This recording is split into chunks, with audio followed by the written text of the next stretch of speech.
Bismillahirrahmanirrahim. Alhamdulillah wassalatu wassalamu ala rasulillah.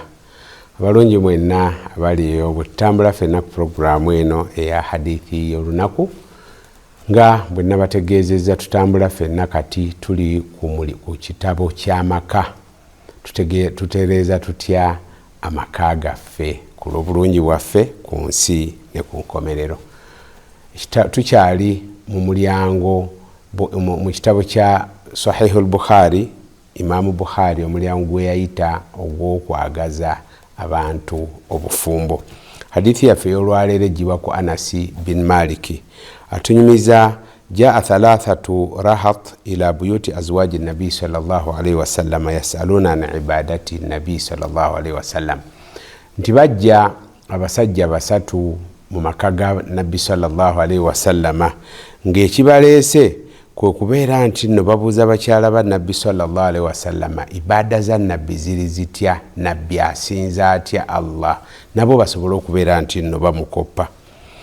Agamba nti bakyala ba nabbi sallallahu alaihi wasallama bwe bababuulira nabbi sallallahu alaihi wasallama ibada zaakola, balabira ddala nti bo tebalina kye bakola mu kusinza Allah subhanahu wa ta'ala, awamu n'okubeera nti nno buli omu yeegomba okubeera ne nabbi sallallahu alaihi wasallama mujjana.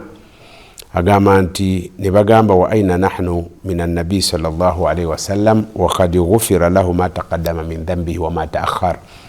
Nti kakati ffe bw'abanga nabbi bw'atyo bw'akola, asula asaala, akola emirimu emirungi egya buli kika, ffe tuliwa ku nabbi sallallahu alaihi wasallama ate nga ye ayina ekyenkizo nti Katonda yamusonyiwa amazambi agasooka n'ag'oluvannyuma. Kakati ne bateesa bo bakole ki nabo okusituka amadaala ewa Allah subhanahu wa ta'ala. Agamba nti qala ahaduhum amma ana fa inni usalli layla abadan.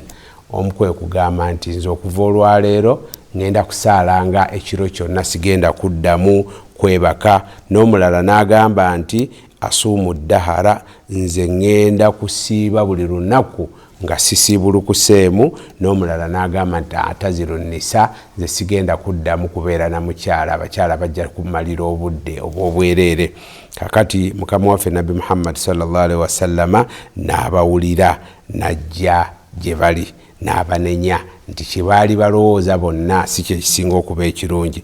N'abagamba nti antum alladhina qultum kadha wa kadha, yemmwe ababadde boogera bino nabiri, nga yabawulidde bulungi. N'abagamba amma wallah inni la akhshakum lillahi wa atqakum lahu, nze mbasinga okutya Katonda, naye byonna bye mwogedde si bwe mbikola.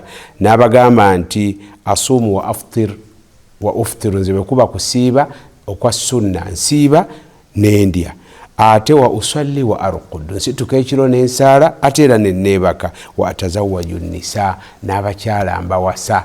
N'abagamba nti faman raghiba an sunnati falaysa minni, omuntu eyejja ku sunna yange, ku nkola yange, oyo mwegaanye, tali mu kibiina kyange.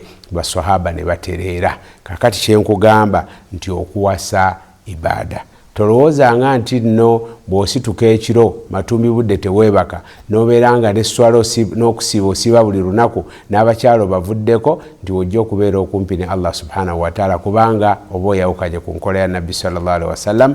Eddiini nyangu, omuntu bw'agikalubya emuwangula. Ebintu ebyo okkirizibwa byonna okubikola ate nga bw'osinza ne Allah subhanahu wa ta'ala. Kugambye okuwasa ibada, obufumbo ibada. Walhamdulillahi rabbil alamin.